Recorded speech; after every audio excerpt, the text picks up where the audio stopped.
Asal-usul Gampong Alue Naga. Pada zaman dahulu, Aceh masih berdiri sebagai sebuah kerajaan. Pada masa pemerintahan Sultan Murah, terjadi keresahan di sebuah tempat di pinggiran kota raja. Sultan Murah kemudian mengunjungi tempat tersebut untuk mengetahui permasalahan yang terjadi.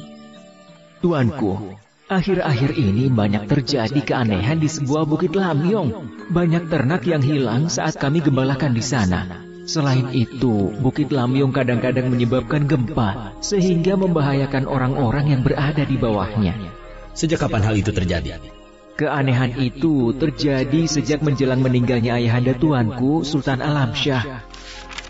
Sultan Murah kemudian kembali ke istana dan berbicara dengan sahabatnya Renggali. Dia adalah putra dari Raja Linge. Raja Linge sendiri merupakan sahabat dari Sultan Shah Alam, ayahanda dari Sultan Murah. Aku sangat heran dengan bukit yang ada di Lamyong itu. Mengapa ada bukit memanjang di sana?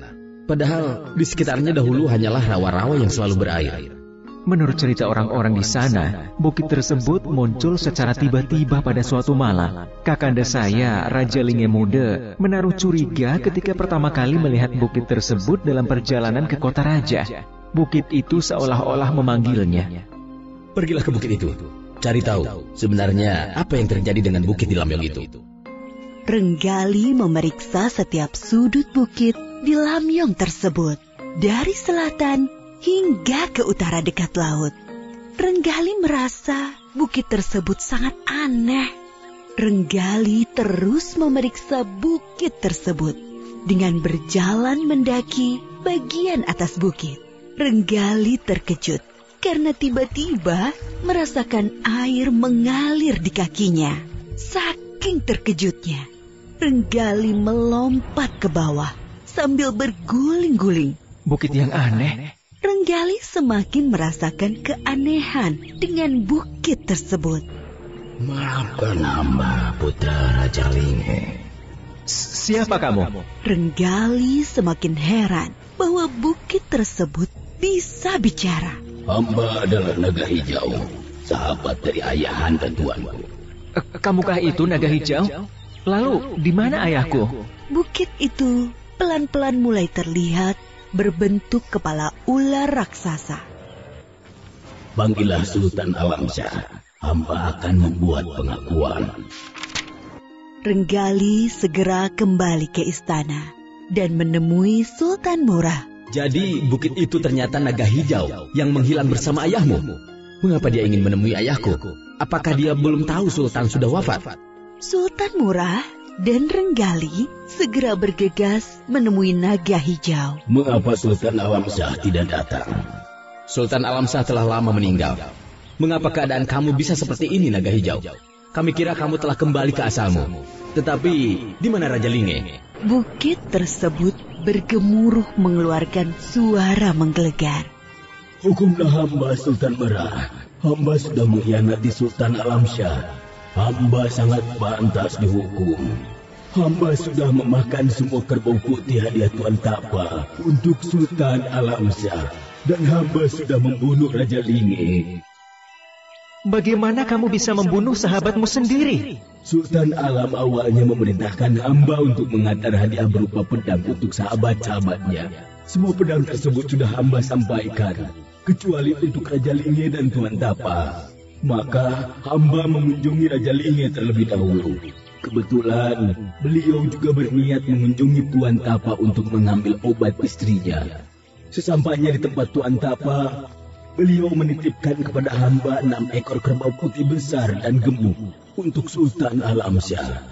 Karena ada titipan dari Tuan Tapa, maka Raja Linge memutuskan untuk ikut mengantarkan ke kota raja.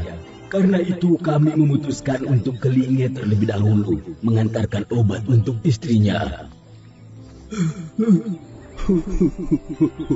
Lalu apa yang terjadi? Di sepanjang jalan, hamba tergiur memakan daging kerbau yang gemuk itu. Maka hamba mencuri 2 ekor dan memakannya. Raja Linge kemudian panik dan bertanya siapa pencurinya. Hamba memfitnah Kule si Raja Harimau. Akibatnya, Raja Linge membunuh Kule. Di perjalanan dari Linge menuju kota raja, kami beristirahat di tepi sungai Pesangan.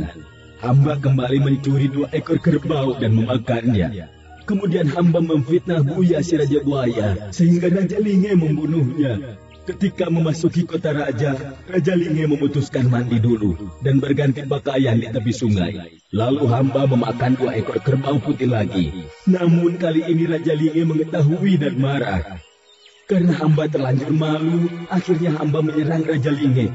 Raja Linge memiliki peluang membunuh hamba, tapi tidak dilakukannya. Sehingga akhirnya hambalah yang membunuh Raja Linge. Maafkanlah hamba, berilah hukuman yang setimpal kepada hamba. Kenapa engkau terjebak di sini? Raja Linge menusukkan pedangnya ke tubuh hamba, sehingga hamba menjadi lumpuh, sehingga hamba terjatuh dan menimpa Raja Linge. Raja Linge kemudian memukul tanah dan terbelah. Akhirnya hamba tertimbun di sini bersama Raja Linge.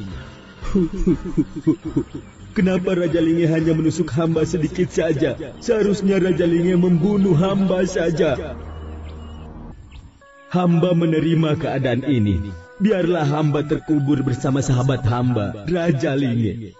Renggali, hukumlah Naga Hijau. Engkau bersama abangmu yang berhak melakukannya.